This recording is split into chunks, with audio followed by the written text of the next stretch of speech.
Centre de formation Doctrine Christo ouvre ses formations à tous. Vous cherchez à découvrir la présence de Christ dans les Écritures? À raviver la foi qui sommeille en vous? Tout comme les disciples sur le chemin d'Emmaüs l'ont vécu. Tel que relaté dans Luc 24h32, ce centre de formation, CF, a pour but de découvrir Christ dans les Écritures. Il est la parole, connaître Dieu, c'est connaître la doctrine de Dieu. C'est l'objectif de cette école. Elle n'est pas destinée à une élite particulière, mais à toutes et à tous qui veulent grandir dans la foi en Christ. Pour chaque âme passionnée par Dieu et sa parole.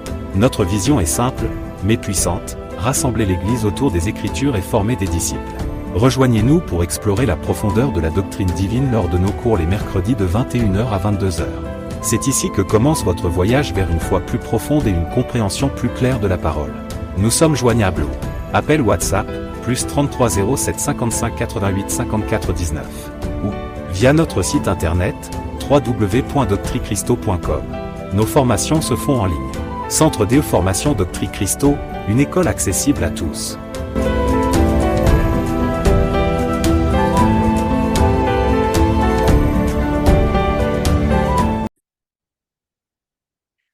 Donc, nous sommes à la troisième partie de ce grand thème. Et j'espère que depuis que nous avons commencé ce thème, vous avez été bénis. J'espère que vous avez commencé par comprendre les choses. J'espère que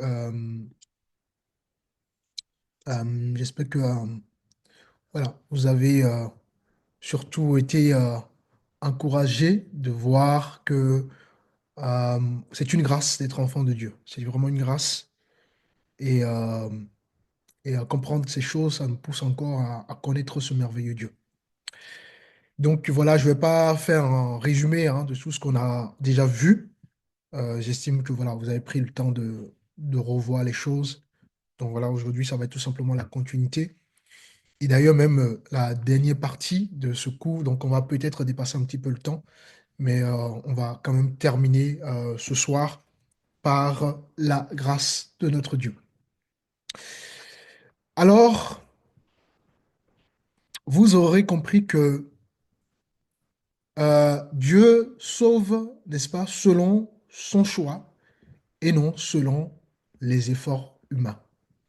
Nous avons largement pris le temps de développer tout ça et que nous ne sommes pas devenus chrétiens parce que nous avons des caractéristiques qui ont poussé Dieu de nous choisir. Nous ne sommes pas devenus chrétiens parce que nous sommes plus meilleurs. Nous ne sommes pas devenus chrétiens parce qu'on est plus intelligent. Nous ne sommes pas devenus chrétiens parce qu'on a apporté quelque chose. Voyez-vous, tous ont péché et sont privés de la gloire de Dieu. Donc l'humanité, n'est-ce pas, est privée de la gloire de Dieu. Mais il a plu à Dieu. Il a plu à notre grand Dieu. Dans son dessein, dans sa justice, dans sa sagesse, de choisir, n'est-ce pas, des uns et des autres pour accomplir tout simplement son plan. Et donc, la loi, au temps de la loi, il y avait des sacrifices, il y avait des observations rituelles, voyez-vous? Et ces sacrifices ou ces observations rituelles n'ont jamais sauvé l'homme. Quand vous regardez le parcours de nos ancêtres sous la loi, aucun homme n'a réussi à rentrer dans les standards de Dieu. Parce que la chair ne peut pas atteindre la dimension spirituelle. La chair, n'est-ce pas, elle aime le monde. Elle aime les choses du monde. Elle aime le péché, la chair. Voyez-vous, voilà pourquoi un être humain ne peut pas décider, n'est-ce pas, de sa propre initiative, de sa propre décision, n'est-ce pas, pouvoir toucher le ciel, pouvoir aller au ciel. Voyez-vous, parce que, comme la parole le dira, la chair est ennemie de Dieu. Donc, ne faites pas confiance à la chair. La chair ne va jamais vous encourager à prier. La chair ne va jamais vous encourager à jeûner. La chair ne va jamais vous encourager à persévérer dans la foi. En revanche, si vous êtes né de nouveau, vous avez, n'est-ce pas, été régénéré. Et donc, l'esprit qui est en vous, c'est lui qui va vous pousser à aimer les choses du ciel. C'est lui qui va vous pousser, n'est-ce pas, à dompter votre nature charnelle. C'est lui qui va vous pousser à prier. C'est lui qui va vous pousser à jeûner. C'est lui qui va vous pousser à aimer inconditionnellement. C'est lui qui va vous pousser à persévérer, etc., etc. Voilà pourquoi la Bible dit que la chair est faible, mais l'esprit est disposé. Voyez-vous, la chair, elle est faible, mais l'esprit de Dieu, l'esprit régénéré, pardon, que nous avons reçu, lui, il est disposé. Et donc, lui, il faut qu'il soit nourri par justement votre vie de foi pour justement vous amener à être des fils et des filles, n'est-ce pas, qui obéissent à la parole. Donc, les sacrifices et les rituels sous la loi, c'était en fait des préparations, c'était des signes, c'était l'ombre, voyez-vous, portant vers sacrifice, voyez-vous, qui est bien évidemment le sacrifice de Christ. Donc, euh, la, les observations de la loi, elles préparaient déjà des événements futurs. Voyez-vous, elles préparaient déjà la nouvelle alliance. Et la nouvelle alliance, n'est-ce pas? On ne peut pas parler d'alliance s'il n'y a pas justement d'effusion du sang. Quand on parle d'alliance, on parle justement du sang. C'est le sang qui vient sceller justement une alliance. Donc, il fallait le sang de Jésus pour purifier l'humanité. Et dans la loi, en, en attendant le sang de Jésus, ben, on utilisait le sang des animaux. On utilisait le sang des animaux. Donc, lorsque dans la loi, sous la loi, les hommes transgressaient les commandements de Dieu, comment ils faisaient pour pouvoir continuer à marcher avec Dieu? Ben, il fallait qu'ils sacrifient des animaux. Donc, le sang des animaux était un remède temporaire permettant justement aux hommes et aux femmes de cette époque-là, de cette, comment dirais-je, de ce temps-là, de pouvoir marcher avec le Dieu. Quand quelqu'un péchait, quand quelqu'un faisait des choses qui ne glorifiaient pas Dieu, il fallait qu'il offre à Dieu un sacrifice. Donc, il y avait les prêtres, les sacrificateurs qui étaient là pour justement, euh, qui étaient au service de Dieu par rapport à toutes ces choses-là. Donc, le sang qu'utilisaient nos ancêtres sous la loi et n'était pas définitif. Voyez-vous, à chaque fois, si aujourd'hui quelqu'un péchait, il fallait qu'il offre un sacrifice à Dieu. Demain, même chose, jusqu'à la fin de sa vie. Donc, tout le temps, le peuple était dans un sacrifice, dans vraiment continuel, perpétuel. D'accord? Et d'ailleurs, nous allons lire le livre de Colossiens. Nous sommes dans Colossiens chapitre 2. Colossiens chapitre 2. Euh, on va lire le verset 16 et le verset 17. Que personne ne vous juge au sujet de manger ou du boire, ou au sujet d'une fête, d'une nouvelle lune ou des sabbats. C'est l'ombre des choses à venir, mais le corps est un Christ. Amen. 16 et 17. Amen. Donc, ici, ouais, la Bible ne peut pas être plus claire que ça. Les sacrifices et les rituels sous la loi, c'était quoi? À la fin, justement, de ce verset, on nous dit, c'était l'ombre des choses à venir. Mais le corps est en Christ. On va essayer de, de pousser notre compréhension, notre réflexion sur ce verset-là pour bien comprendre vraiment ce verset très profond. Et si vous comprenez ça, vous sortez vraiment de la religion, vous sortez vraiment du ritualisme, vous sortez vraiment euh, voilà, vous sortez vraiment de tout ce qui nous maintient encore éloigné du Seigneur. Alors, ici, ce verset explique que les rites de la loi mosaïque, et vous savez ce que c'est que la loi mosaïque, c'est la loi de Moïse. La loi qu'a donnée, donc, quand on dit la loi de Moïse, c'est pas que Moïse a inventé la loi, c'est parce que la loi lui a été remise comme la loi, Jean le dira, hein, la loi est venue par Moïse et la grâce est venue par Jésus. Donc, Moïse est l'intermédiaire par lequel Dieu a transmis la loi, mais ce n'est pas lui qui a inventé la loi. Et donc, euh, on voit que les rites et les sacrifices qui étaient opérés sous la loi, notamment les sabbats, les fêtes juives, parmi les fêtes juives, euh, on a, il y a toutes les fêtes juives d'ailleurs c'était prophétiques, hein.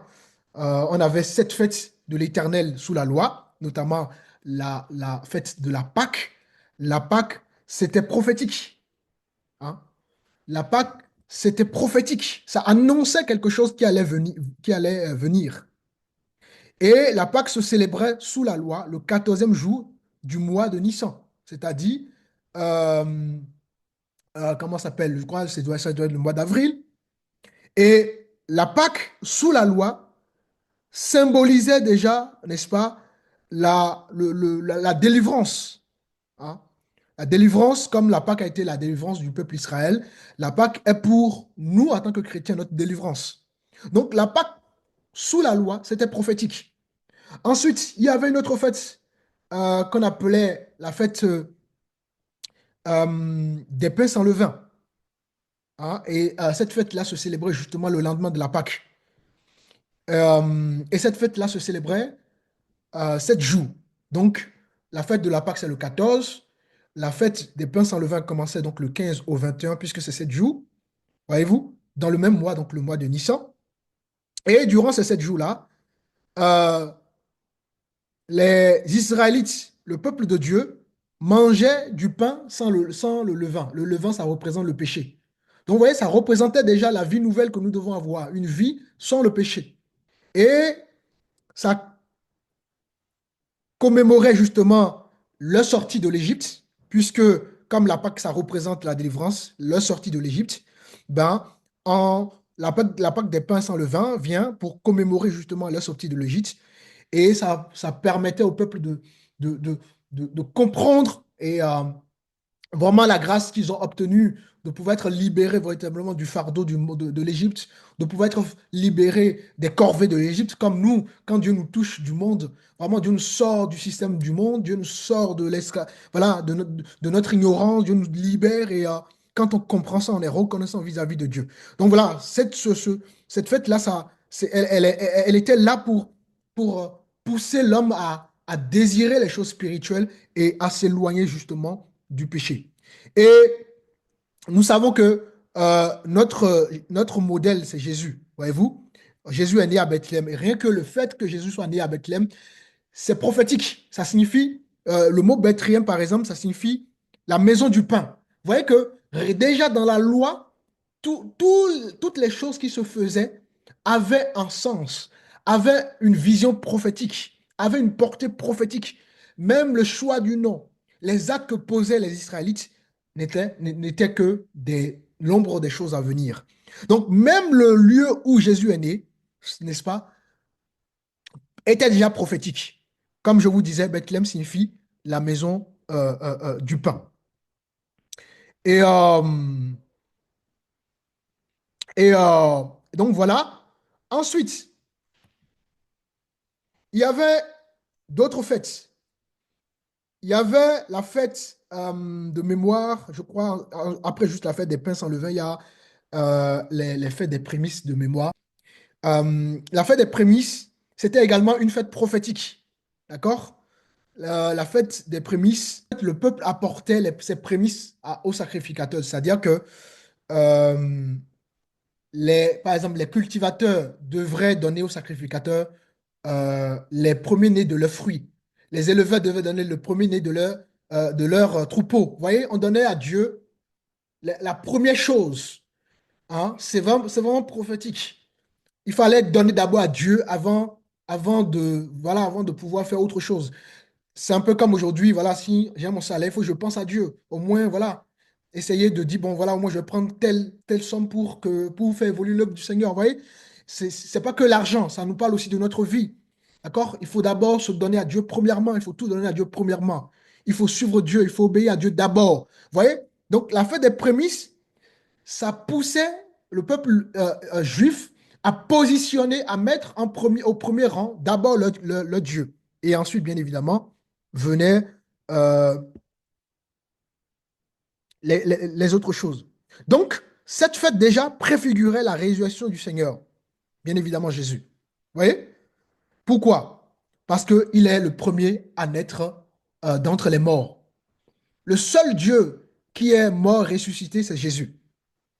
Il n'y a aucune religion en Dieu qui soit mort et ressuscité.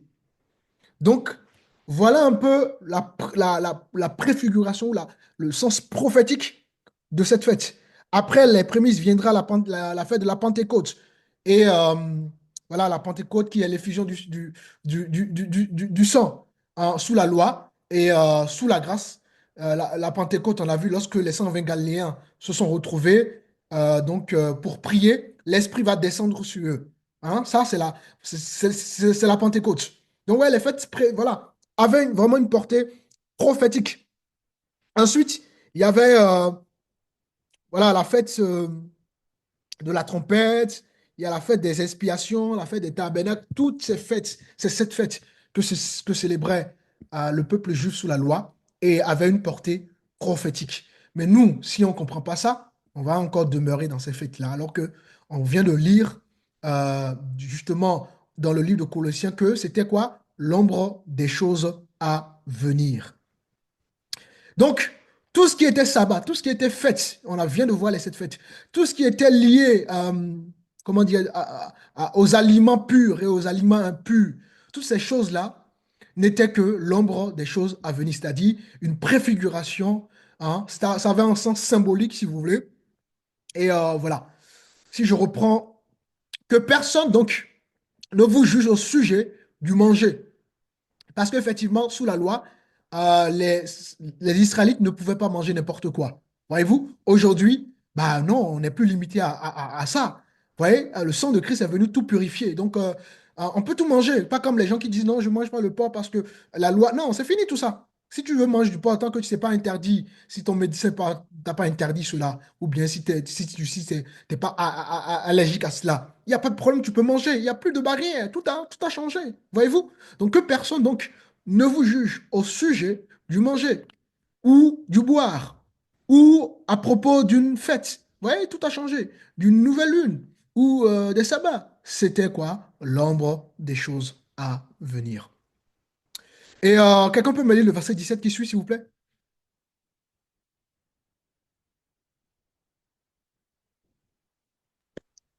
C'était l'ombre des choses à venir, mais le corps est en Christ. Qu'aucun Donc, homme sous c'est une... bon. Donc, on nous dit que le corps est quoi? Est en Christ, les amis. Et c'est quoi le corps? C'est quel corps qu'on parle ici? Ben, on parle justement du corps de Christ. Nous sommes le corps de Christ. Nous sommes les membres du corps de Christ. Chacun est un membre du corps de Christ. Voyez-vous?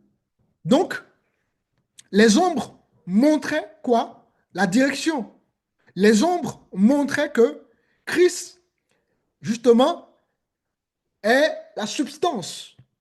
Christ viendra remplacer toutes ces choses que faisaient nos ancêtres sous la loi. Et donc, nous qui vivons non plus sous la loi, mais sous la grâce, c'est fini les fêtes, c'est fini les interdictions, c'est fini les vêtements. Je vous disais, rappelez-vous, la dernière fois, je vous parlais justement des vêtements des prêtres d'aujourd'hui. Et je vous disais que ces vêtements-là, en réalité, c'était des vêtements euh, que portaient, voyez-vous, les sacrificateurs à cette époque-là. Les sacrificateurs devaient porter des vêtements et rien que leurs vêtements étaient prophétiques. Tout ce qu'ils portaient à l'époque, c'était prophétique. C'est fou, hein, quand même. Nous avons un Dieu trop fort. Un Dieu trop fort, les amis. Tout était prophétique. Dieu n'a rien fait par hasard, mes amis. Et Dieu ne fait rien par hasard, les amis. Et vous devez comprendre ces choses. Vous devez comprendre ces choses.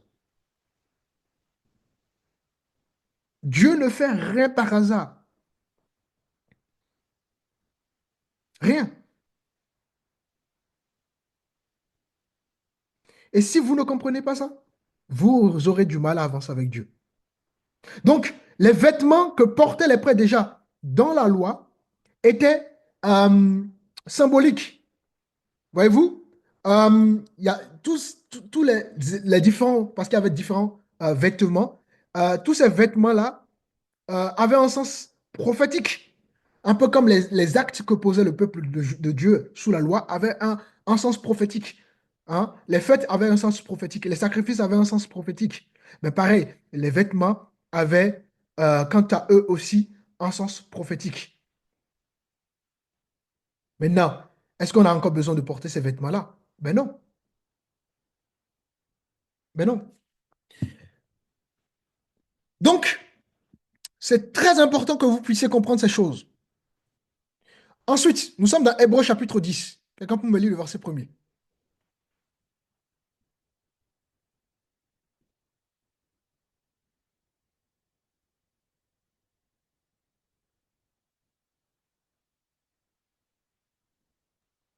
En effet, la loi qui possède du nombre des biens à venir et non l'exacte représentation des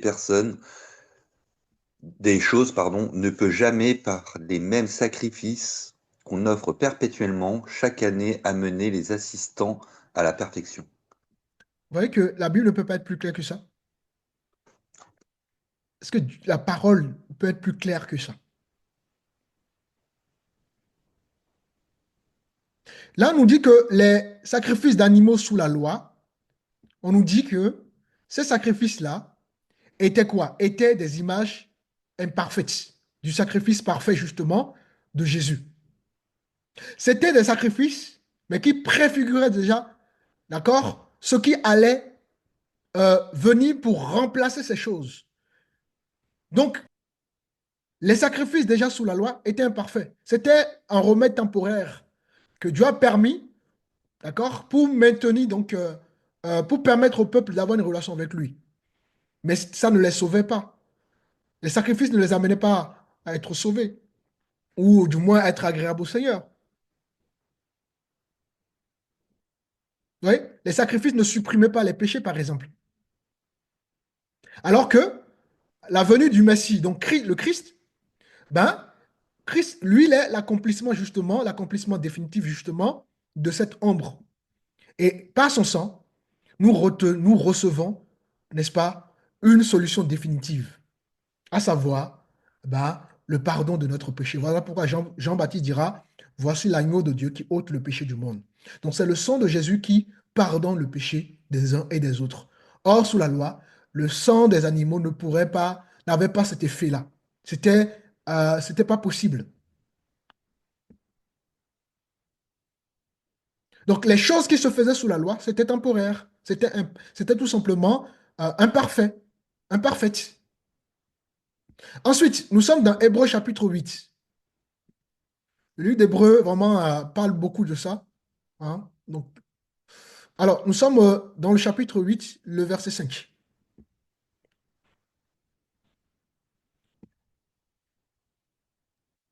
Lesquels célèbrent un culte, image et ombre des choses célestes. Selon que Moïse en fut divinement averti lorsqu'il allait construire le tabernacle, et soin lui fut, dit-il, de faire tout d'après le modèle qui t'a été montré sur la montagne. Donc, on nous fait comprendre que comment l'histoire des tabernacles sont venus.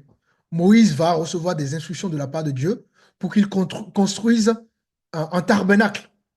Donc, même la construction du tabernacle, hein, ça a été reçu.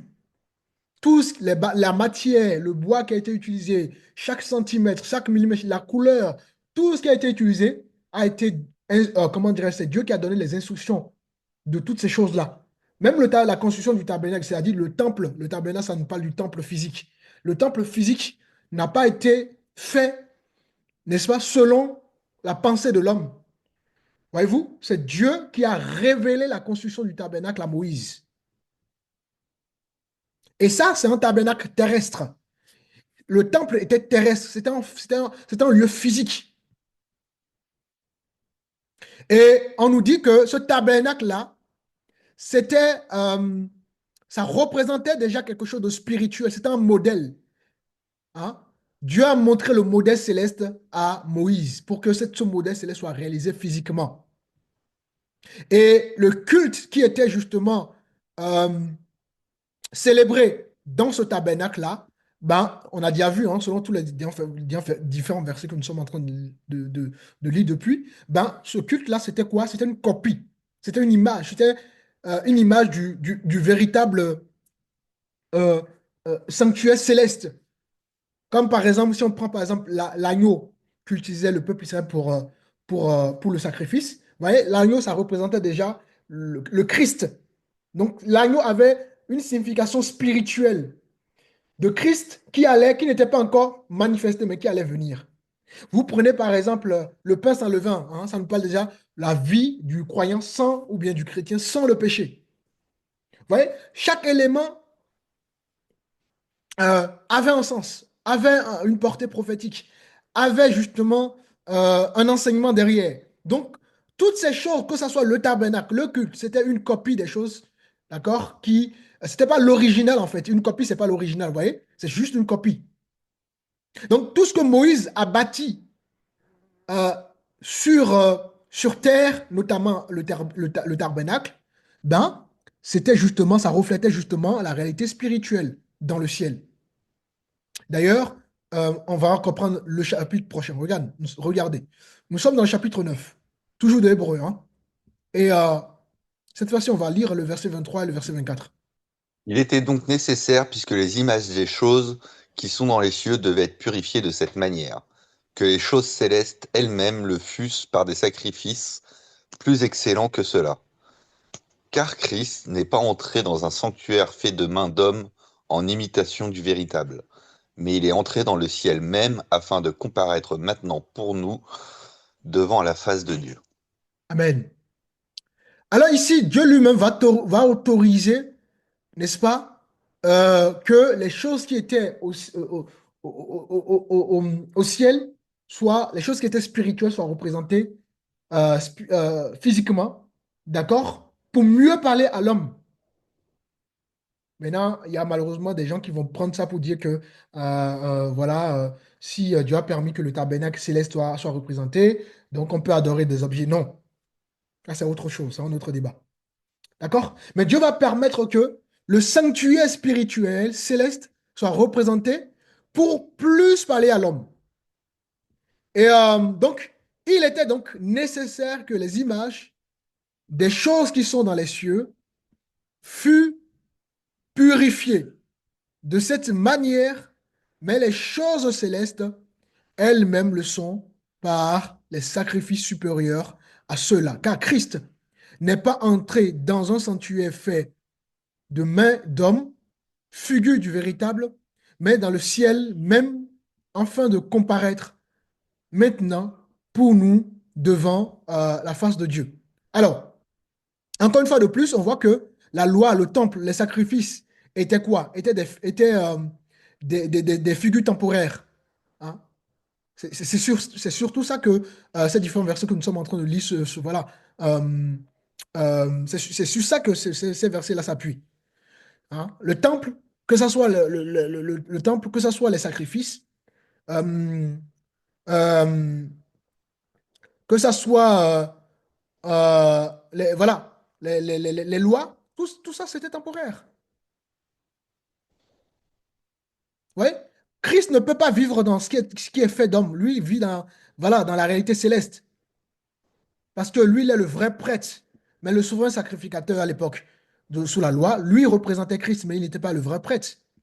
Les sacrificateurs, voilà, le service que rendaient les sacrificateurs n'était pas un service véritable. Ce service, le lavage des mains, le lavage des pieds, toutes ces choses-là, bah, c'était symbolique, c'était prophétique, ça avait une portée prophétique. Donc pourquoi nous voulons encore utiliser ces choses? Vous voyez? C'était l'ombre des choses à venir. L'ombre n'est pas la réalité. Voyez-vous? L'ombre, c'est un symbole, c'est un voilà. Or, par exemple, si nous voulons, par exemple, si vous voulez, euh, l'ancienne alliance, c'est l'ombre. Les sacrifices, le culte, le tabernacle, tout ce qui était fait dans l'ancienne alliance, c'est l'ombre. Maintenant, nous qui sommes sous la nouvelle alliance, ben, nous sommes dans la réalité. On n'est plus dans l'ombre. Vous voyez? L'ancienne alliance, c'était les symboles. Maintenant, nous qui sommes dans l'alliance, ben, on est dans l'accomplissement justement des symboles. L'ancienne alliance, le tabernacle était terrestre. Maintenant, nous qui sommes sous la loi, ben, le tabernacle devient justement le sanctuaire sélect de Dieu. Vous voyez?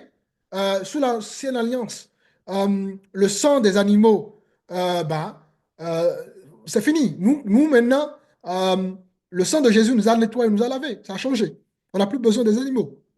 Vous voyez, sous la loi, les sabbats, les fêtes, tout ça, ça a changé. Aujourd'hui, nous qui sommes sous la loi, ben, on est dans le repos justement, parce que le sabbat, c'est le repos, hein. Donc, on est dans le repos du Seigneur et on est dans une vie, on est dans la vie de Christ. Et voilà, il n'y a plus de sacré, il n'y a plus de sabbat, il n'y a plus de... Tout a changé. Mais alors, qu'est-ce que font certaines communautés? Qu'est-ce que font les églises, certaines églises aujourd'hui? Ils sont encore, n'est-ce pas, sous le joug de la loi, alors que la loi, l'alliance a changé. Donc, les ombres annonçaient, vous aurez compris, la lumière. Les ombres sont des symboles qui préparaient déjà la substance. Voyez-vous? Et cette substance, bah, c'est Christ, c'est notre Seigneur. Donc, comprenez que euh, l'Israël, dans la nouvelle alliance, n'est plus Israël dans la chair. Israël devient donc un acte, comment dirais-je, quelque chose de spirituel. Vous voyez? D'ailleurs, on a déjà vu dans Romains chapitre 9, du verset 4 au 6, que Paul va rappeler justement les privilèges voilà, qui ont été confiés justement à Israël dans la chair, en parlant des oracles, des alliances, de la loi, des promesses, des patriarches, et même le Messie lui-même vient de cette nation-là. Vous voyez? Et Paul va justement affirmer que le salut vient des Juifs. On a déjà vu toutes ces notions-là. Le salut vient d'eux. Attention, c'est pas parce qu'on quand on dit parce que malheureusement aussi là, les gens ont tordu le verset. Quand on dit que le salut vient des Juifs, ça ne voudrait pas dire que parce que malheureusement les gens ont compris ce verset à tort, hein. Cela ne voudrait pas que le salut passerait par les Juifs. Non, c'est pas ce que ça veut dire. Voyez? On dit que le salut vient du peuple juif. Pourquoi? Parce que justement, Jésus lui-même est issu justement de ce peuple-là. Donc, si quelqu'un croit en Dieu, il est greffé à Israël spirituel et non plus Israël dans la chair. Donc, le peuple juif demeure bien évidemment le point de départ, puisque tout a commencé avec eux. Mais le peuple juif n'est pas la fin. Et c'est ce qu'il faut comprendre. Vous voyez? La nouvelle alliance ouvre, ou si vous voulez, élargit justement euh, voilà, la voie aux autres nations. La nouvelle alliance permet aujourd'hui aux nations païennes de rentrer aussi dans l'alliance. L'alliance n'est plus fermée.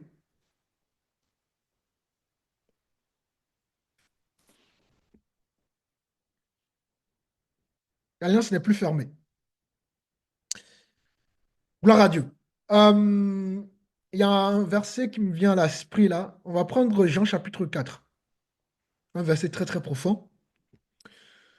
Le verset 23 et le verset 24. Jésus lui-même, hein, on va voir ce que Jésus va dire lui-même.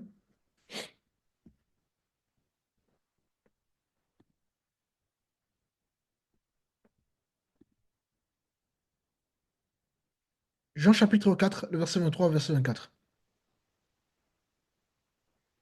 Mais l'heure vient, et elle est déjà venue, où les vrais adorateurs adoreront le Père en esprit et en vérité, car ce sont les adorateurs que le Père demande. Dieu est Voilà. esprit, et il faut que ceux qui l'adorent l'adorent en esprit et en vérité. Voilà. Dieu est quoi? Dieu est esprit, les amis. Dieu est esprit. Et donc, Dieu veut des adorateurs qui l'adorent en esprit. Hein? Dieu est esprit. Et donc, il cherche des adorateurs en esprit et en vérité. Ici, Jésus parlait ici avec une femme qui s'appelait donc la femme samaritaine. Et ils étaient au bord d'un puits. Et donc, la femme va demander à Jésus dans quel lieu il faut adorer. Voilà d'où la conversation va commencer.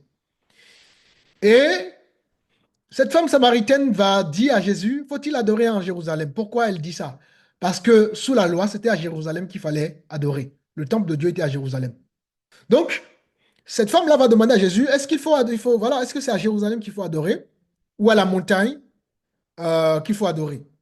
Et la réponse de Jésus, ça va être, voilà, ça va être révélateur. Jésus répond à cette femme-là et il lui dit, le lieu où donc vous allez désormais adorer, ben, ce n'est plus à Jérusalem.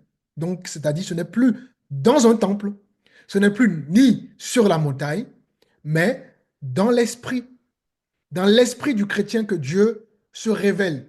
C'est en esprit dorénavant que nous allons adorer Dieu. D'accord? Donc, et il dira, Dieu est esprit. Il va continuer sa discussion en disant, ben, Dieu est esprit.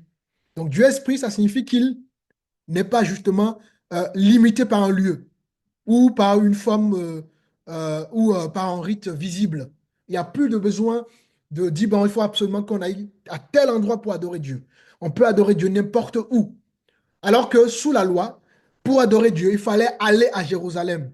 Il fallait surtout aller dans le temple. Aujourd'hui, l'église, le lieu importe peu. L'église peut se réunir en ligne, partout où, n'est-ce pas, on a la possibilité d'être ensemble, ben on sera ensemble. Vous voyez?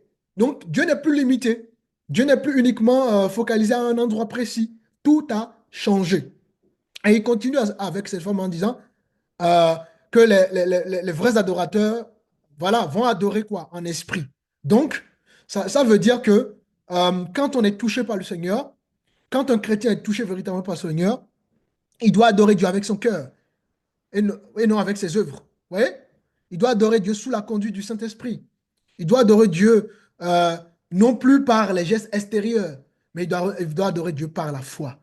Donc, ce simple verset nous révèle maintenant la configuration, la nouvelle configuration de l'Église, la nouvelle configuration d'une marche avec Dieu. Ça change. Dieu n'est plus limité. Et nous, maintenant, nous ne devons plus donc nous limiter à adorer Dieu à un lieu précis. Nous devons être capables d'adorer Dieu par la foi et dans le cœur, et non plus par les œuvres, et non plus par le ritualisme, etc., etc. Et ensuite, il rajoute en disant que voilà, les adorateurs l'adoreront en vérité. C'est important ça, adorer en vérité. Ça veut dire que voilà, les chrétiens sont appelés à adorer avec révélation. D'accord? Celui qui vit sa vie de foi par le ritualisme, c'est quelqu'un qui n'a pas la révélation. Il n'a pas la révélation de Jésus. Parce que Jésus, justement, est la vérité. D'ailleurs, on va prendre Jean 14, le verset 6. Jésus lui dit, je suis le chemin, la vie, je suis le chemin, la vérité et la vie. Nul ne vient au Père que par moi. Donc, vous voyez, la vérité dont Jésus était en train de parler à cette femme samaritaine, c'était Jésus. Il est la vérité. Donc, dorénavant, nous n'avons plus besoin de temple. Dorénavant, nous devons adorer Dieu sans limitation. Nous devons adorer Dieu en esprit et nous devons adorer Dieu en vérité. Donc, de quelle vérité on parle? Bien évidemment, de la révélation de Jésus. Parce que Jésus incarne la vérité. Donc, notre foi n'est plus basée sur autre chose que Jésus. Notre foi est basée sur Jésus. C'est pour ça que, comme Marc le dira, hein, si celui qui croira sera sauvé, mais celui qui ne croira pas sera condamné. Celui qui ne croit pas en Jésus, ben, il va être condamné. Parce que maintenant, il est le chemin. Ce n'est plus tout chemin mène à Rome. Vous voyez? Il est le seul chemin qui amène au salut. Pour être sauvé, il faut accepter le Seigneur. Donc, vous aurez compris, l'adoration véritable ne se mesure plus par la beauté d'un chant, hein. L'adoration véritable ne se mesure plus par la grandeur d'une salle. L'adoration véritable ne se mesure plus par la manière dont nous nous habillons. Attention, on peut s'habiller. Il n'y a pas de problème si un prêtre porte des soutanes et est dans la vérité. Gloire à Dieu, d'accord? On va pas lui. Tant qu'il y a la vérité, il n'y a pas de souci. Mais il ne faut pas que, d'accord, les vêtements soient un frein, soient un obstacle, soient une barrière. Hein. Donc, donc, voyez-vous, voilà, l'adoration véritable ne se mesure plus par le jeûne, par le ritualisme. Voyez-vous, l'adoration, n'est-ce pas, devient du coup une sincérité de cœur, un cœur rempli de l'esprit. L'adoration devient une obéissance. L'adoration, d'accord, devient une vie de foi. C'est ça ce que Jésus était en train d'expliquer à cette femme samaritaine. Voyez-vous? Mais les gens ne comprennent pas. Maintenant, nous allons rentrer dans la question légitime qu'on peut se poser. Et pour continuer donc notre enseignement toujours sur le thème d'aujourd'hui, on peut se demander, bon, si l'évangile du coup est pour le juif d'abord, ben, pourquoi beaucoup de juifs rejettent Jésus? Ben, nous avons la réponse dans Romains chapitre 9. Pourquoi aujourd'hui on constate que les juifs rejettent Jésus? Ben, nous sommes dans Romains chapitre 9. On va lire à partir du verset 30. D'accord? Rappelez-vous, on avait découpé donc section par section. Aujourd'hui, donc, on va continuer donc, la section sur ça. On va prendre à partir du verset 30 qui répond justement à cette question légitime. Pourquoi les Juifs rejettent Jésus? Alors, le verset 30 dit ceci. Que dirons-nous donc? Les païens qui ne cherchent pas la justice ont obtenu la justice qui vient de la foi. Verset 31. Tandis qu'Israël, qui cherche une loi de justice, n'est pas parvenu à cette loi. Vous voyez? Beaucoup de chrétiens, beaucoup de juifs rejettent Jésus parce qu'ils sont encore quoi? Dans la loi, dans les œuvres. Or, pourquoi le chrétien, lui, il rentre justement dans le plan de Dieu? Parce que lui, il rentre par la foi.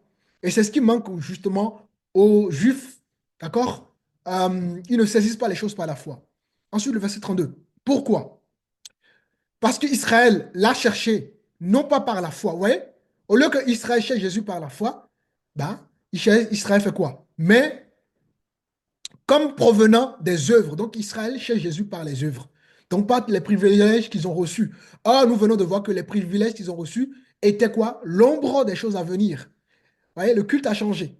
La loi a changé. Les fêtes ont changé. Tout cela était prophétique. Tout a changé. Maintenant, Israël devrait en réalité chercher son Dieu par la foi, ce qu'il ne fait pas. C'est pour ça que beaucoup de Juifs, justement, rejettent Jésus. Vous voyez? Et si on continue, ils se sont heurtés à la pierre d'achoppement. Le verset 33. Selon qu'il est écrit, voici, je mets en Sion une pierre d'achoppement et un rocher de scandale. Et celui qui croit en lui ne sera point confus. Donc, ce qui se passe avec Israël, c'était déjà prophétique. C'était déjà un dessein de Dieu. Dieu l'a permis. Rappelez-vous, lorsque Dieu a voulu libérer le peuple de Dieu, qu'est-ce qu'il fait? Il endurcit le cœur de Pharaon. Il fallait que le cœur de Pharaon soit endurci. Et quand Moïse ira auprès de Pharaon et qu'il va demander à ce que son peuple soit, enfin, Pharaon libère le peuple le peuple de Dieu, Pharaon va refuser. Et Dieu a permis ça pourquoi? Pour éclater sa gloire. Dieu a permis que Pharaon refuse pour montrer sa gloire. Vous voyez?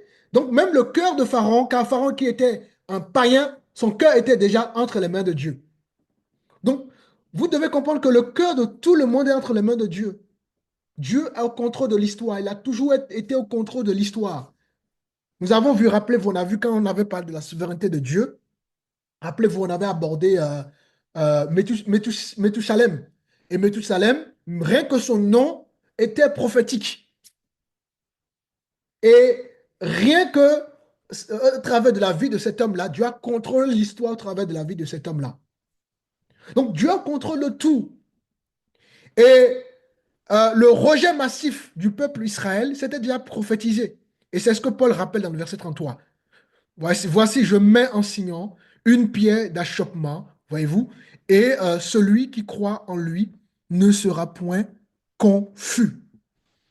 Donc, Paul parle ici des païens qui, eux, n'ont pas reçu le privilège de la loi, qui, eux, n'ont pas reçu le privilège comment ça s'appelle, des promesses.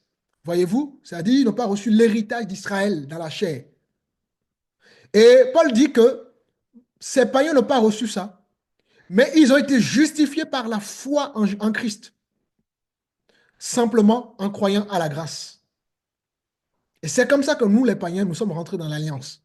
Et ensuite, Paul va s'adresser, il va parler d'Israël, il va expliquer le pourquoi Israël massivement rejette Jésus, parce qu'il cherche justement à se justifier par la loi, par les œuvres. Vous voyez? Israël est encore dans le passé.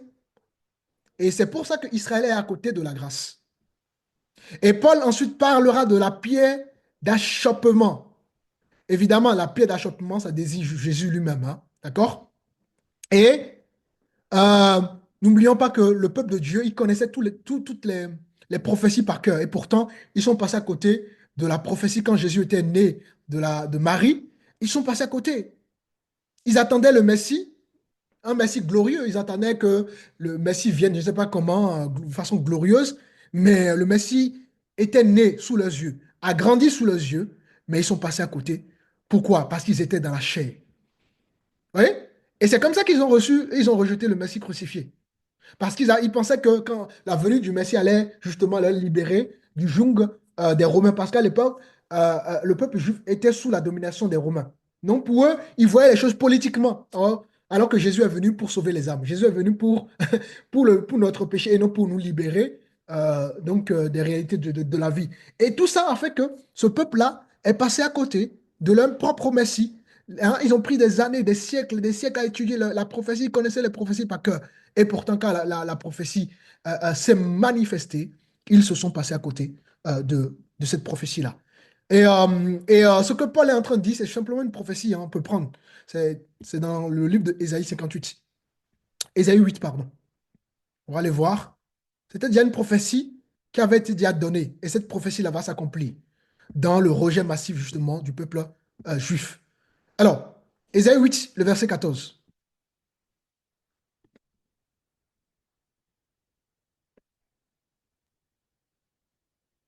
Et il sera un sanctuaire, mais aussi une pierre d'achoppement, un rocher de scandale pour les deux maisons d'Israël, un filet et un piège pour les habitants de Jérusalem.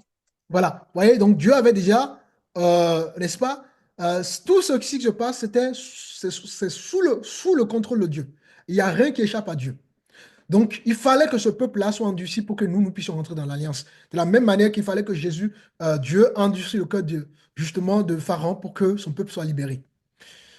Nous sommes dans 1 Pierre chapitre 2. 1 Pierre chapitre 2, on va lire à partir du verset 6.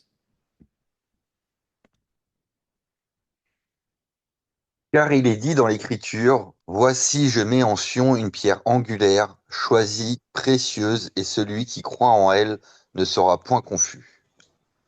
L'honneur est donc pour vous qui croyez, mais pour les incrédules, la pierre qu'ont rejetée ceux qui bâtissaient est devenue la principale de l'angle, est une pierre d'achoppement et un rocher de scandale.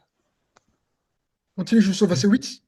Ils s'y heurtent pour n'avoir pas cru à la parole, et c'est à cela qu'ils sont destinés. Voilà. Est-ce que la Bible peut être encore plus claire, les amis? On ne peut pas construire une vie sans Dieu. On ne peut pas construire une église sans Dieu.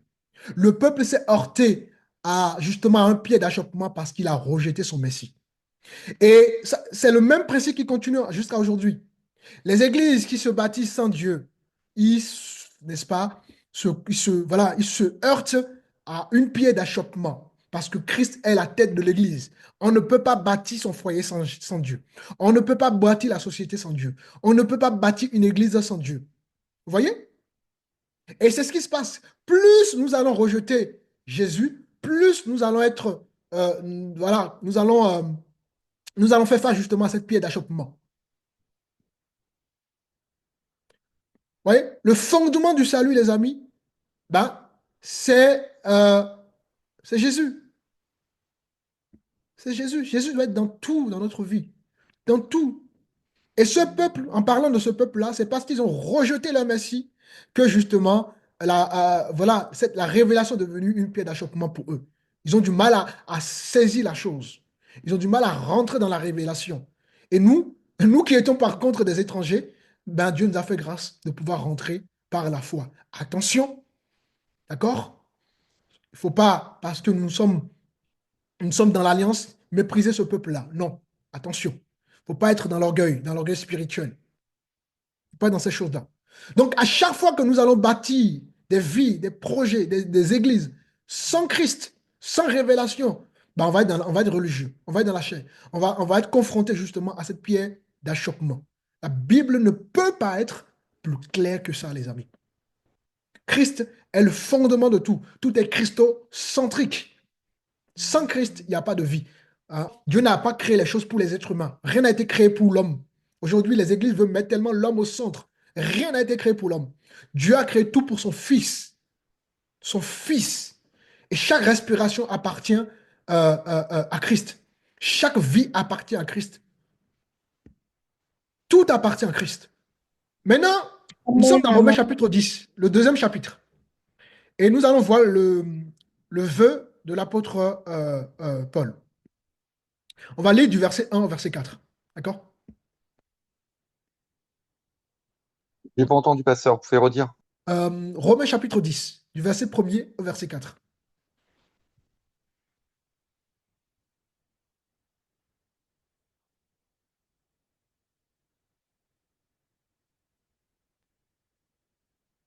Père, le vœu de mon cœur et ma prière à Dieu pour eux, c'est qu'ils soient sauvés. Je leur rends le témoignage qui ont du zèle pour Dieu, mais sans intelligence, ne connaissant pas la justice de Dieu et cherchant à établir leur propre justice, ils ne sont pas soumis à la justice de Dieu. Car Christ est la fin de la loi pour la justification de tous ceux qui croient. Amen. Waouh! Dans ces 4 versets que nous venons de lire, tout l'enseignement qu'on est en train de vivre du début jusque là, tout est résumé là, en 4 versets. Il dit ici qu'il veut que son peuple soit sauvé, c'est-à-dire tout Israël dans la chair soit sauvé. Vous voyez? Donc, évidemment, ici, l'apôtre Paul ne parle pas d'un salut politique. Hein? Ici, l'apôtre Paul parle bien évidemment d'un salut éternel, pas d'un salut politique. Et il dit que son vœu, c'est que son peuple soit sauvé. Donc, le cœur de l'apôtre Paul saignait. On a déjà vu dans le chapitre 9, d'accord? Qu'il voulait, même si c'était possible, qu'il soit maudit à la place de son peuple pour que son peuple soit sauvé. Il était prêt à ça. Donc, son cœur saignait pour Israël. Selon la chair, hein, j'insiste beaucoup là-dessus. Son cœur saignait pour ce peuple-là. Pourquoi? Parce que ce peuple-là possédait la loi, possédait vraiment tous les privilèges. Et, il aurait voulu que son peuple comprenne que les choses ont changé, qu'il fallait saisir les choses par la foi. Mais ce peuple-là est passé à côté de son sauveur. Ce peuple-là est passé à côté du sauveur. Et ensuite, il va dire quelque chose de très fort. Il dit que ce peuple-là a un zèle sans intelligence. Alors,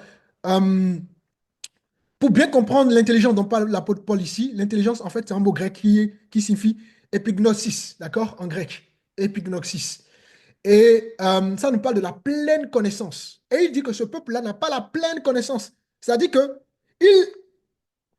il est d'accord que le peuple a la connaissance de la loi, la connaissance des prophètes, la connaissance des promesses, ok, la connaissance des pratiques, il n'y a pas de problème.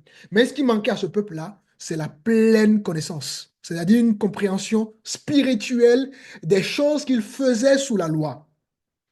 C'est de cette intelligence qu'il parlait.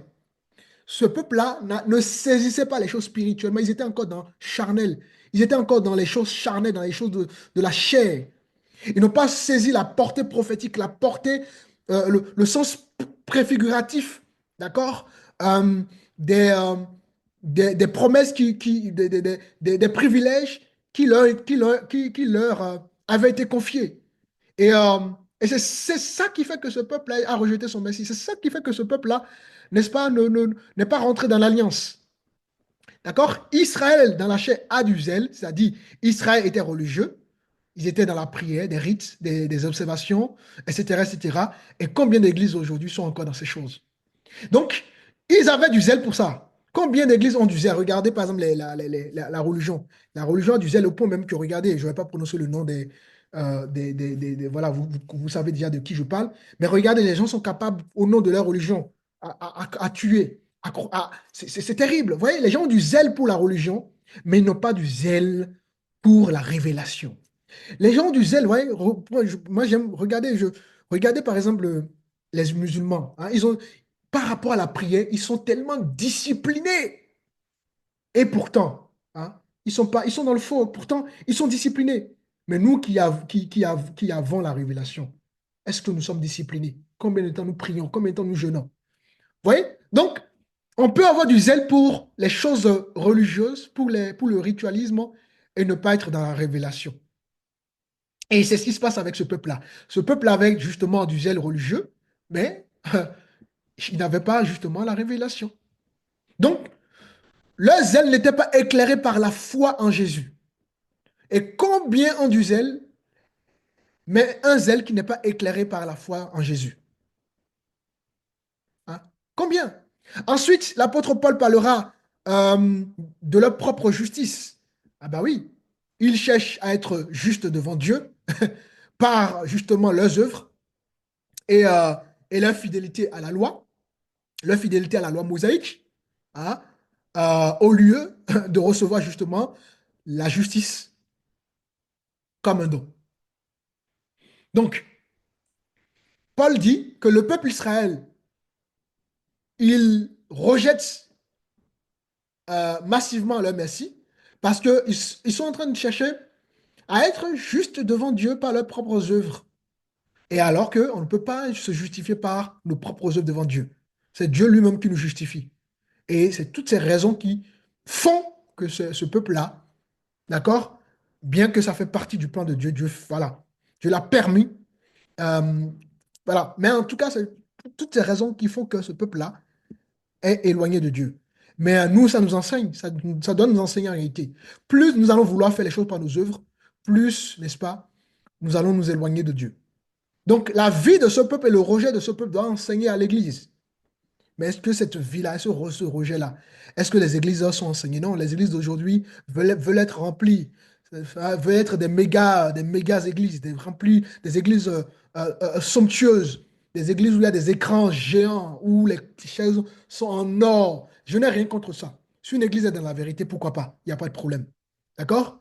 Mais on ne peut pas abandonner la vérité où on ne peut pas vivre dans ces choses au détriment de la vérité. Et c'est ce qui tue nos églises. Combien d'assemblées, hein, sont encore dans le ritualisme? Hein? Combien? Si Dieu a justement rejeté son propre peuple, est-ce que vous pensez que Dieu ne peut pas nous rejeter? Vous pensez que Dieu ne peut pas nous mettre à part? S'il a mis à part son propre peuple, pardon, vous pensez que Dieu il le fera pas? Donc l'histoire d'Israël devrait en réalité enseigner l'Église. Le rejet d'Israël devrait enseigner l'Église. Le parcours d'Israël devrait enseigner l'Église. Voyez? Ensuite, Paul parle toujours dans le livre de Romains 10, là. Il dit que Christ est la fin de la loi. Waouh! Est-ce que vous comprenez ça? Christ est la fin de la loi. De quelle loi? Ben, tout ce qu'on a vu précédemment. La venue de Christ Amen, met amen. fin au ritualisme. La venue de Christ met fin, n'est-ce pas, aux choses religieuses. La venue, n'est-ce pas, de Christ met fin aux œuvres. Dorénavant, n'est-ce pas, c'est l'esprit qui prend le dessus. La vie, on l'a déjà vu, hein, Jésus dira à la femme samaritaine, n'est-ce pas, que Dieu est esprit. Et Dieu veut des adorateurs, Dieu veut des adoratrices qui le cherchent en esprit. Donc, plus de limitation et en vérité. Donc, en parlant de, bien évidemment de son fils, donc Jésus. Et c'est important que vous puissiez comprendre ces choses. Donc, Jésus est l'accomplissement final de la loi. Il est venu il n'est pas venu pour supprimer la loi, il a accompli la loi. Comme la loi, personne ne pouvait accomplir la loi pour être juge devant Dieu. Il fallait que lui, il vienne pour accomplir la loi, enfin qu'il soit la fin de la loi, pour que justement une nouvelle alliance soit établie. Parce que quand on parle d'alliance, ben, l'alliance est liée par un sang. D'accord? Ben, il fallait que justement Jésus soit crucifié pour que son sang soit versé. Mais au moment où Jésus vivait avec son peuple, le peuple ne voyait pas toutes ces choses-là. Même quand Jésus a été crucifié, ils n'ont pas vu, ils ont vu que c'est le Messie que les prophètes ont annoncé, un Messie crucifié, alors qu'il y avait une réalité spirituelle derrière. Vous voyez? Donc, la foi, ça se comprend par la révélation. Ça se comprend par les choses spirituelles. Tout ce que la loi annonçait, la justice humaine, le sacrifice, la sanctification, toutes ces choses que faisait le peuple Israël dans la loi, voyez-vous, toutes ces choses vont trouver donc trouvent son aboutissement dans l'œuvre de Christ, puisque Christ est la fin de la loi. D'ailleurs, Paul ira encore plus loin. Nous sommes regardons, il ira encore plus loin par rapport à ces explications. Romains chapitre 2.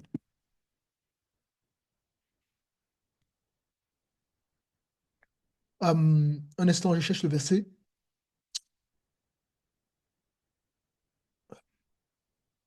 Le verset 28 et le verset 29. Regardez.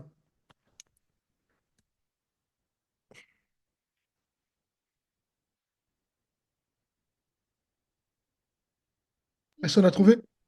Le juif, ce n'est pas celui qui en a les dehors, et la circoncision, ce n'est pas celle qui est visible dans la chair, mais le juif, c'est celui qui l'est intérieurement, et la circoncision, c'est celle du cœur, selon l'esprit et non selon la lettre. La louange de ce juif ne vient pas des hommes, mais de Dieu. Alléluia. Oh les amis, j'aimerais tellement vous Amen, amen. saisir ces vérités. J'aimerais tellement vous saisir ces révélations. J'aimerais tellement vous rentrer dans une dimension spirituelle avec votre Dieu. J'aimerais tellement vous viviez une vie heureuse avec le Christ sans être dans le ritualisme ou dans le légalisme, les amis. La Bible est tellement cohérente si vous mettez l'orgueil de côté, vous mettez le raisonnement de côté, vous mettez la philosophie de côté. Les choses deviennent plus claires, plus limpides à vos yeux. Et là, vous n'avez que la louange pour remerciement. Vous n'avez que l'obéissance pour remerciement parce que vous comprenez, n'est-ce pas, l'amour et la grandeur infinie de Dieu sur votre vie. Rien que le verset 28 de ce chapitre-là nous met les points sur les i. Le juif, ce n'est pas quoi? Celui qui en a l'apparence. Donc, le juif dans la chair, il n'y a plus de juif dans la chair, il n'y a plus d'Israël dans la chair. Parce que Israël, tant qu'il sera dans les œuvres, tant qu'il sera dans les lois, dans le ritualisme, il sera toujours éloigné de son Créateur. Alors nous, qu'est-ce que ça nous enseigne? Le chrétien n'est pas celui qui doit vivre dans l'apparence. Le chrétien, ce n'est pas celui qui prétend être chrétien par des mots. Le chrétien, être disciple du Seigneur, c'est une vie, c'est une conduite, c'est une attitude, c'est une obéissance, c'est une mentalité. À la fois, le juif n'est pas celui qui en a l'apparence. Donc, le juif, éventuellement, ici, on nous parle du juif spirituel. D'accord? Israël est devenu donc un état spirituel. Donc, il n'y a plus d'apparence, il n'y a plus la chair. La chair n'a plus sa place sous la grâce. La chair n'a plus sa place dans la foi. Ainsi donc, Dieu attend de chaque âme, n'est-ce pas, une obéissance, une vie conduite et guidée par le Saint-Esprit. Alors, combien sont des chrétiens aujourd'hui qui vivent encore sur l'apparence? Moi, je suis chrétien. Les gens vont à l'église le dimanche, mais tout au long de la semaine, c'est une autre vie, vous voyez? Il y a une duplicité de vie. Les gens sont hypocrites dans leur vie. Tu ne peux pas prétendre connaître Dieu, aimer Dieu, chercher à craindre ce Dieu-là, et tu continues à vivre dans le mensonge. Tu continues à vivre dans les choses que Dieu n'aime pas. Il faut laisser son cœur à Dieu pour que Dieu transforme le cœur. Hein, c'est possible. Nous sommes des pécheurs. Mais justement, Dieu a touché des pécheurs pour nous transformer. Et donc, si je suis chrétien et qu'au bout de certain temps, il n'y a pas des fruits du royaume qui se manifestent dans ma vie, c'est qu'il y a un problème. Et il dit encore, et la circoncision, La circoncision, ce n'est pas celle qui est quoi? Visible dans la chair. Sous la loi, pour faire partie du peuple Israël, il fallait la circoncision. L'étranger devrait se circoncire. Vous voyez, on circoncisait le mâle, donc l'homme, au 8e jour. Et un étranger qui voulait faire partie du peuple Israël devrait devait passer par la circoncision. Et aujourd'hui, pour faire partie du peuple de Dieu sous la loi, voilà, on voyait, c'était pas la chair. Maintenant, pour faire partie du peuple de Dieu, ça a changé. Les choses ont changé. Et verset 29 dira, mais le juif, c'est celui qui l'est intérieurement. Donc, nous sommes devenus justes à cause de la foi. Le chrétien qui est chrétien, ben, c'est intérieurement. Vous voyez? La circoncision, c'est celle du cœur. Vous voyez? La foi, c'est dans le cœur maintenant, c'est plus dans les œuvres, selon l'esprit et non selon la lettre. La louange de ce juif ne vient pas des hommes, mais de Dieu. Donc, notre vie spirituelle, notre intimité avec le Seigneur, si elle découle d'une œuvre humaine, si elle découle de nos efforts humains, jamais nous ne serons agréables à Dieu. Jamais et à grand jamais. Donc, vous voyez que l'apôtre Paul ici renverse la conception charnelle, hein, justement de l'appartenance au peuple de Dieu. Tout a changé, les amis. Il ne s'agit plus d'un titre ethnique. Il ne s'agit plus, n'est-ce pas, d'un rite extérieur. Voyez-vous? Il s'agit d'une réalité spirituelle. L'Église, c'est une réalité spirituelle. L'appartenance à Dieu, dorénavant, c'est une réalité spirituelle. Le juif, ce n'est pas celui qui en a à l'apparence. Donc, être descendant d'Abraham, selon la chair, ne garantit pas le salut. La loi a changé, l'alliance a changé. Dieu regarde maintenant au cœur. D'accord? Dieu ne regarde plus maintenant à la généalogie. Dieu ne regarde plus maintenant aux rites. Dieu ne regarde plus maintenant aux œuvres. Dieu regarde au cœur.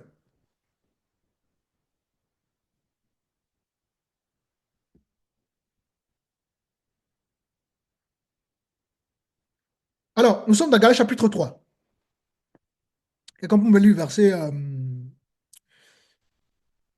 le verset que nous allons lire, hein, va encore confirmer tout ça. Verset 28.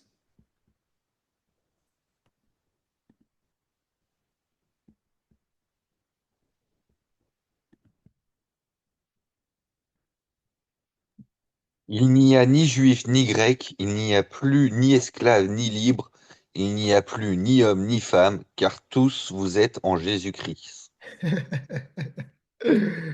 Alléluia! Waouh! Quelle est la puissance de la parole? Amen, amen. Et on va bien décortiquer ce verset parce que malheureusement, ce verset-là, parfois, les gens ont tordu ce verset-là. Waouh, waouh, quelle vérité. Vous voyez, ça résume encore tout ce que nous venons de voir. Vous voulez quoi d'autre? La Bible ne peut pas être plus claire que ça. Donc, sous la nouvelle alliance, il y a ni, il n'y a plus ni juif ni grec. Il n'y a plus ni esclave ni libre. Il n'y a plus ni homme ni femme. Car vous êtes tous en Jésus-Christ. Alors, on va étudier point par point. C'est très important. Nous allons prendre le premier point. Alors, on nous dit ici qu'il n'y a plus ni juif ni grec. Qu'est-ce qu'on comprend? On comprend que la foi en Jésus-Christ, la foi en notre Seigneur, efface quoi? Efface les barrières ethniques, efface les barrières religieuses. Mhm. Donc, il n'y a plus question de dire, moi, je soutiens Israël. Je ne soutiens pas Israël. Parce que je soutiens Israël parce que c'est le peuple de Dieu.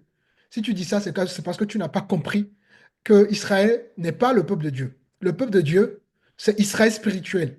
Évidemment, Israël dans la chair. Quand on dit c'est pas le peuple de Dieu, vous comprenez ce que je veux dire, c'est que euh, euh, Israël s'est élargi maintenant. Ce n'est plus simplement une question d'ethnique, en fait. Ce n'est plus une question biologique. D'accord? Donc, rien que ça, il n'y a plus ni juif ni grec. Ça brise les barrières ethniques, ça brise les barrières religieuses. Mais qu'est-ce que nous constatons dans notre époque aujourd'hui? Il y a encore toujours les barrières ethniques. Il y a encore toujours les barrières religieuses. Et c'est terrible. Le salut n'est plus réservé à Israël selon la chair. C'est fini ça. Le salut est maintenant réservé à quiconque croit, quiconque a la foi, quiconque met sa foi dans le Seigneur.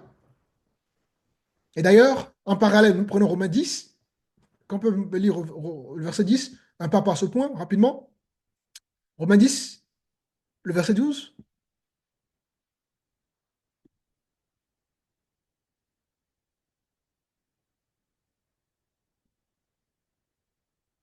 Romains 10, le verset 12.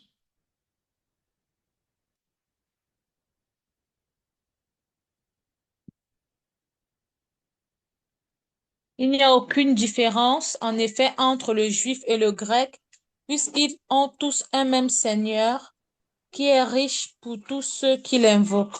Vous voyez, donc voilà, le verset qui vient résumer un peu ce point-là. Il n'y a plus ni juif ni grec. Donc Romains 12 ne peut pas être plus clair que ça. Il n'y a aucune différence entre quoi? Le juif et le grec. Donc Israël dans la chair et le païen. Il n'y a plus de différence. L'Église maintenant est constituée de juifs dans la chair qui ont cru au Seigneur Jésus-Christ et qui manifestent la foi. Et également aux païens qui ont cru au Seigneur Jésus-Christ et qui manifestent la foi. Donc, il n'y a plus de différence entre le juif dans la chair et le païen. Car, n'est-ce pas, nous avons un même Seigneur. Voilà. Et voilà, le même Seigneur pour tous. Ensuite, deuxième point. Il n'y a plus d'esclaves, enfin, il n'y a plus ni esclaves ni libres. Penchons-nous un peu aussi sur ce deuxième point, qui est un point aussi intéressant. Qu'est-ce qu'on comprend tout simplement? On comprend que dans le royaume de Dieu, dans la nouvelle alliance, hein, parce qu'on parle de la nouvelle alliance et non plus de la loi, dans la nouvelle alliance, ben, il n'y a plus de distinction sociale. Les distinctions sociales, ben, justement, disparaissent. Alors que sous la loi, je vous disais que, par exemple, les sacrificateurs devaient porter des habits, voilà, et le peuple ne pouvait pas prier, le peuple ne pouvait pas louer Dieu. C'était les sacrificateurs qui faisaient tout ça à la place du peuple. Aujourd'hui, chacun peut aller, chacun peut prier, chacun peut louer Dieu, chacun peut jeûner, chacun peut chercher son Dieu. Vous voyez? Donc, il n'y a plus de séparation. Évidemment, Dieu a établi les autorités spirituelles pour conduire son peuple, pour nourrir son peuple, pour faire grandir son peuple. Mais chacun, même quand quelqu'un est converti aujourd'hui, il peut aller prier. Même si quelqu'un est converti aujourd'hui, il peut jeûner. Dieu va entendre ses prières. Alors que sous la loi, ce n'était pas comme ça. Hein, le peuple de Dieu ne pouvait pas prier. Il fallait que tout passe par les sacrificateurs. Donc tout ça, ça a changé. Vous voyez? Et ensuite, on nous parle, on nous dit qu'il n'y a plus d'esclaves, il n'y a plus de libres. Faut savoir que dans la loi, il y avait des esclaves. Hein? Et il y avait des maîtres.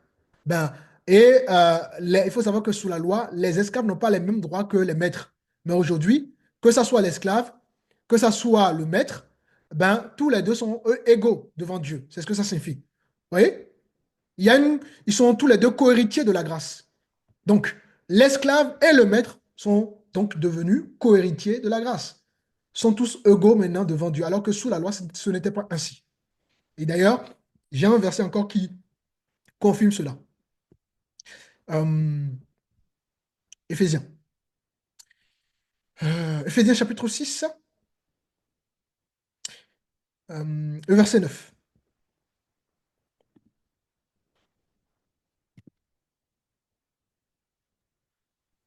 Et vous, maîtres, agissez de même à leur égard et abstenez-vous de menaces, sachant que leur maître et le vôtre est dans les cieux, et que devant lui, il n'y a point d'acceptation de personne. Voilà. D'autres versions dira, Dieu ne fait point euh, acception, acception de personne. Vous voyez, Dieu ne fait plus, voilà. L'esclave et le maître sont maintenant devenus, sous la loi, égaux. Donc le juif, dans la chair, s'il rentre dans l'alliance par la foi, et si le païen rentre dans l'alliance par la foi, ils sont maintenant tous les deux égaux devant Dieu. Donc si Dieu, voilà, quand Dieu va toucher un ministre, un président, peu importe, s'il vient dans le Seigneur, il est égaux avec quelqu'un qui peut-être, je ne sais pas, socialement n'a pas autant de poids que ce dernier. Nous, Dieu ne fait plus, Dieu ne fait plus acception de personne. Il n'y a plus, voilà, il n'y a plus d'esclaves, il n'y a plus de libres. Le libre et l'esclave deviennent tous les deux devant le Seigneur, d'accord? Libre tout simplement. Il n'y a plus voilà, il y a plus de cette façon de faire selon la loi. Ensuite, on va se pencher sur le troisième point. On nous dit, il n'y a plus ni homme ni femme. Alors, qu'est-ce que cela veut dire? Est-ce qu'il n'y a plus d'hommes et de femmes? Est-ce que le genre est gobé? Ben non. D'accord? Il faut comprendre les choses. Il faut être étudié. Il faut étudier la parole pour comprendre. Il ne faut pas lire un verset comme ça, dire, ah, il y a plus de femmes, il n'y a plus d'hommes dans le Seigneur. Non. Dieu, d'ailleurs, je vous ai dit, dans l'essence même de Dieu, Dieu est masculin, féminin. C'est pour ça que l'homme représente une partie de Dieu, la force de Dieu. L'homme représente le bras de Dieu. La femme représente la douceur de Dieu. La femme représente la maternité, voilà, la grâce. C'est pour ça que l'homme et la femme sont à l'image de Dieu. Tous les deux reflètent Dieu en fait. Donc Dieu, dans son essence, est masculin, féminin. Et quand il va créer, il crée un homme androgyne, un homme mâle et femelle. Ensuite, c'est dans un deuxième temps que Dieu va séparer le féminin du masculin. Donc, vous allez voir que quand la femme quand Dieu va vouloir former la femme, vous voyez, elle l'a pas fait à la base de la matière. Elle a fait à partir de l'homme. D'accord? C'est pour ça que la Bible déclare que celui qui trouve une femme vertueuse trouve le bonheur. Donc, un homme qui trouve vraiment sa moitié et une femme qui trouve vraiment ça fonctionne.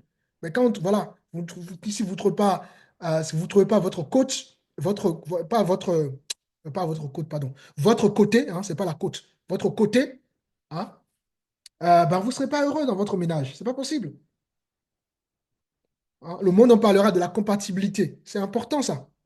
D'accord? Donc, euh, Dieu ne nie pas ni les genres. Dieu ne nie pas non plus les rôles. C'est pas de ça que ça parle. Quand on dit ni homme ni femme, c'est pas que Dieu est en train de nier le genre ou les rôles. Non. Dieu est en train simplement ici d'affirmer l'égalité, hein, l'égale dignité spirituelle des deux, tout simplement.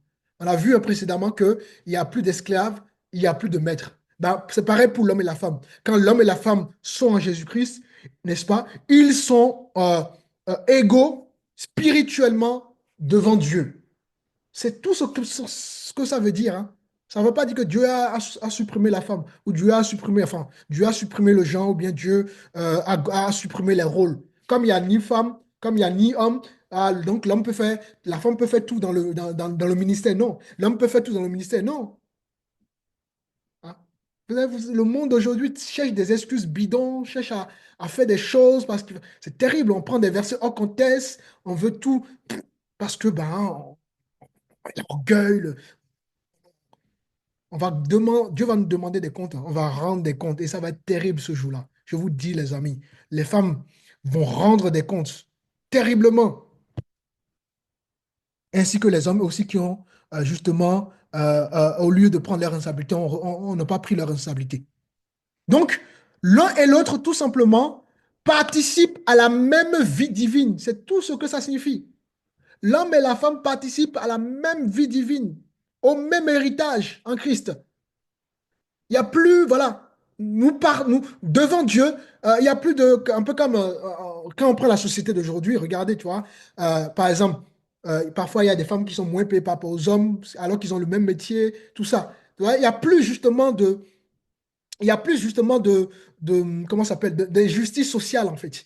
Et c'est pareil pour les choses spirituelles. Devant Dieu, l'homme et la femme participent au même héritage. Nous avons droit à tout. C'est pas que Dieu va plus récompenser l'homme que la femme, ou bien plus la femme que l'homme. Non. Nous participons tous à la même vie spirituelle. C'est tout ce que ça signifie, ce point-là.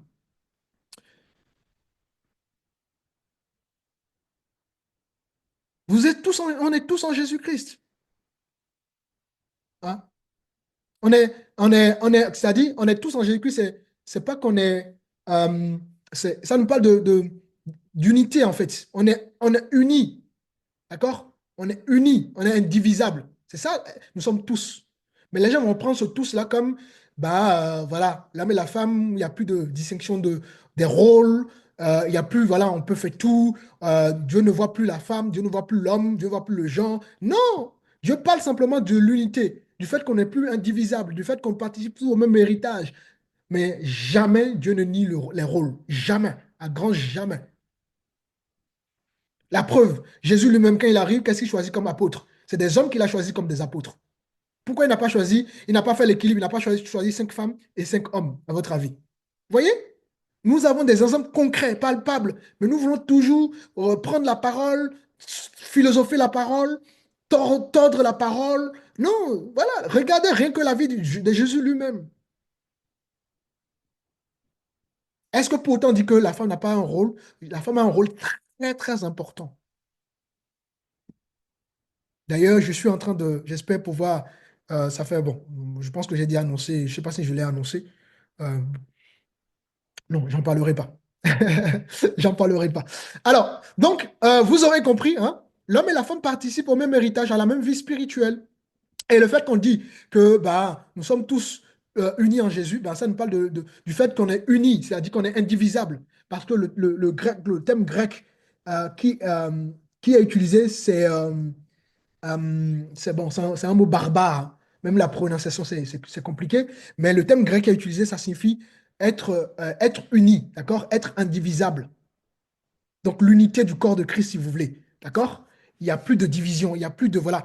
Nous sommes unis dans la différence. Il y a pas, c'est pas être, c'est pas de, c'est pas qu'on, Dieu ne gomme pas la différence voilà. Vous voyez, quand chacun vient avec sa personnalité, on n'est pas unis, l'autre va prendre la personnalité de l'autre. Non, nous avons tous un timbre de voix différent. Nous sommes tous différents. Donc, voilà, c'est l'unité dans la différence. C'est de ça que c'est de ça qu'il s'agit. D'accord? Sous l'ancienne alliance, il y avait les murs de séparation, hein. Les juifs et les païens, il y avait les hommes et les femmes, il y avait les prêtres et le peuple. Et maintenant, sous la nouvelle alliance, ben, il n'y a plus tout ça. La croix a tout justement renversé. C'est ça ce que ça signifie, hein. L'Église n'est pas une, comment dirais-je, une, une mosaïque de clans. D'accord? L'Église n'est plus dans l'appartenance ethnique. Hein, on voit encore des églises aujourd'hui, il n'y a que des Camerounais, que des Français de souche, que des Arabes, que ceci. Non, l'Église n'est plus dans ces choses-là. N'est-ce pas? La foi a transcendé les races. La foi a transcendé voilà, tout ce qui peut être barrière. Nous avons Dieu des nations. Dans une église, il doit y avoir toutes les nationalités. Il y a un seul corps maintenant, un seul esprit. On a une seule foi. On a un seul enseignement. C'est ce que ça signifie. En Christ, les différences demeurent, comment dire, les différences demeurent. Dieu ne change pas les différences. Dieu ne change pas les personnalités, mais ce que Dieu fait, c'est qu'il voilà, il va nous unir. D'accord? Il unit les gens dans la diversité. D'accord? C'est ce qu'il fait. Il met les gens ensemble malgré leurs différences. Donc, euh, les- les, l'Église doit comprendre ça. Et si l'Église ne comprend pas ça, bah, c'est dangereux. On va prendre Éphésiens chapitre 2. Comme je vous disais, comme c'est la fin, je vais prendre quelques minutes, d'accord, pour finir cette partie et on va finir sur tout ça. Donc, on va prendre encore quelques temps. Éphésiens chapitre 2, verset 19.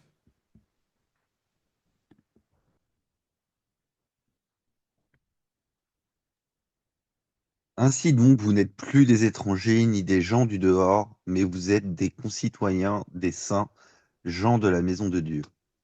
Voilà. Vous voyez?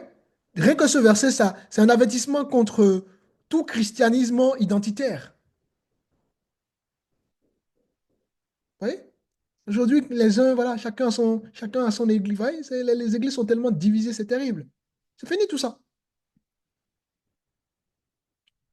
Si Dieu a touché mon frère et qu'il sent que c'est Adoptrie Christo qui veut grandir, voilà.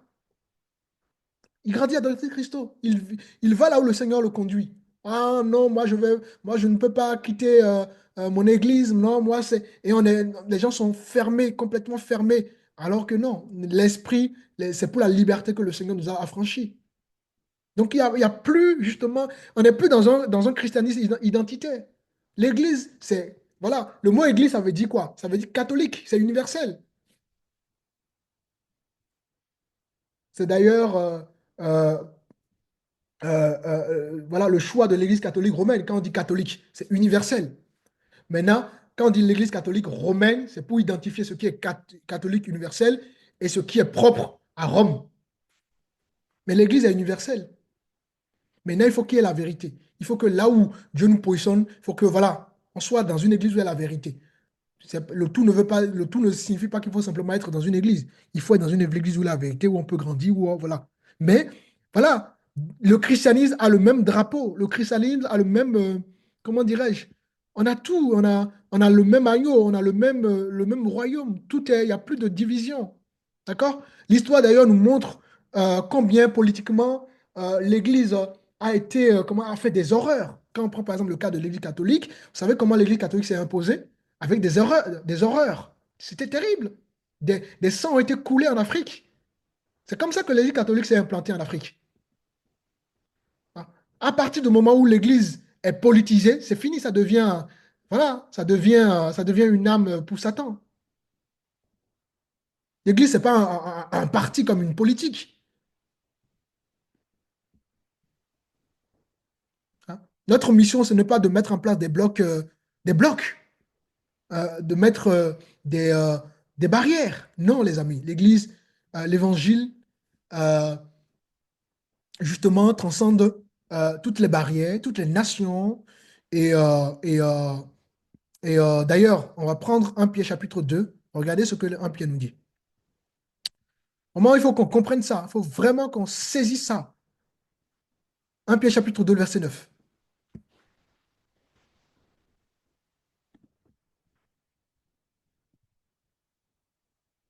Je prends 15 minutes de plus, hein, d'accord? On est à 11, Vous, 21h03. Donc d'ici 15 minutes, on termine. D'accord? Alors, vous, Vous, au vous, au contraire, contraire, vous êtes une race élue, un sacerdoce royal, une nation sainte, un peuple acquis, afin que vous annonciez les vertus de celui qui vous a appelé des ténèbres à son admirable lumière. alléluia. Donc le vous ici, c'est qui? C'est toi, moi, le juif dans la chair, mais qui va recevoir Jésus par la foi. Tous ceux qui rentrent dans la nouvelle alliance, on nous dit, vous, au contraire, vous êtes quoi? Vous êtes une race élue. Waouh! Je ne sais pas si vous comprenez. Hein. Nous sommes une race élue. Le mot élu, en grec, sa signification en français, c'est descendance. D'accord? Ou, si vous voulez, lié. Donc, nous sommes une liée spirituelle. Ou voilà, les descendants spirituels, si vous voulez. Hein. Et la Bible dit, toi et moi, nous sommes élus. Nous sommes élus. Donc, dans le Seigneur, les chrétiens véritables qui ont été touchés par le Seigneur, qui ont rencontré Jésus, ben, ils forment quoi? Ils forment tout simplement une postérité choisie par la grâce. Ils forment une race élue choisie de Dieu. C'est ce que ça signifie en fait. Ce n'est plus une élection ethnique liée à la couleur de peau, à la nationalité. Non, ça devient une élection spirituelle, le choix du divin. Et donc, nous comprenons que dans le Seigneur, il n'y a plus de je suis ceci, je suis cela, et puis on met nos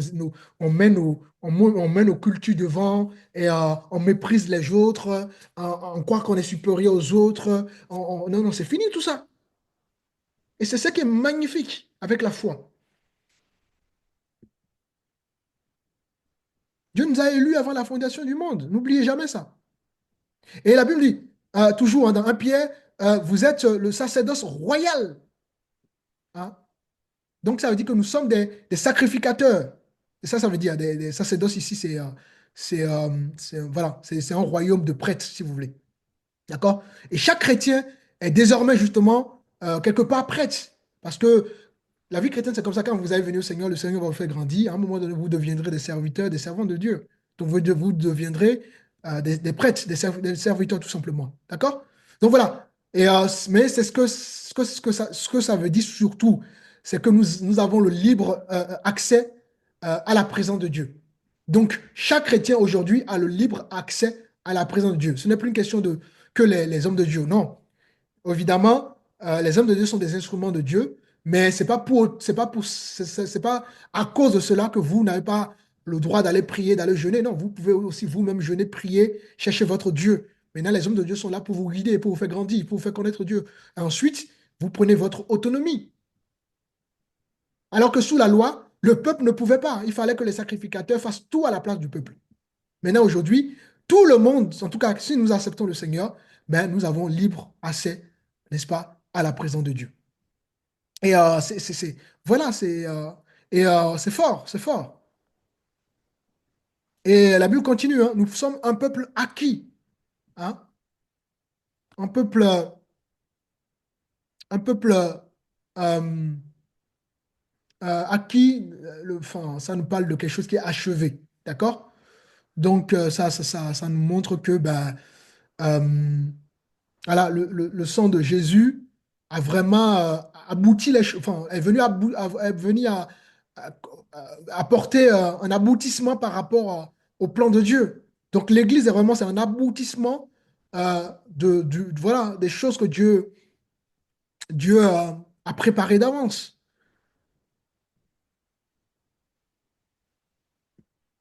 Le sang de Jésus est vraiment, nous a libérés de beaucoup de choses. Nous ne sommes plus spectateurs, nous devenons du coup participants du royaume de Dieu. Nous sommes les porteurs justement de l'évangile, les porteurs du royaume. Nous sommes, la Bible déclare que nous sommes donc des ambassadeurs. Et un ambassade, il représente son pays. Donc nous représentons le royaume de Dieu. Notre vie devient donc un hôtel. Notre vie devient une parole, voilà, enracinée dans la vérité. Et nos vies reflètent justement cette nouvelle vie-là.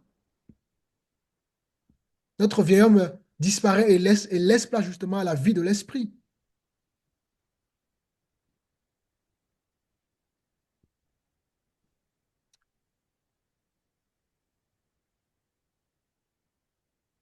Nous sommes aujourd'hui le tabernacle du Seigneur. Le Saint-Esprit fait de notre corps son habitation. Waouh! Donc, ce grand Dieu vient habiter dans notre esprit. C'est fort quand même. Donc, il y a une réconciliation entre le ciel et la terre. Il y a une fusion, si vous voulez, hein, entre le ciel et la terre.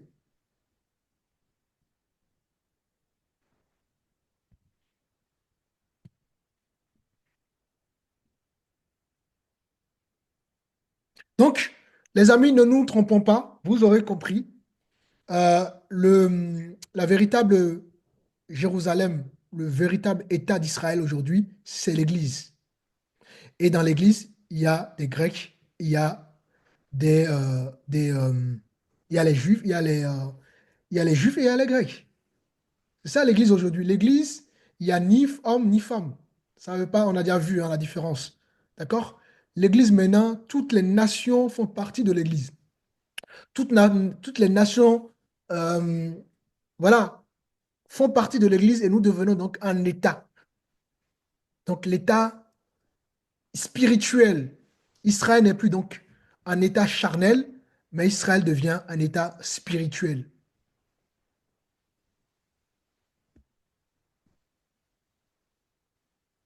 Et Dieu est au contrôle de l'histoire.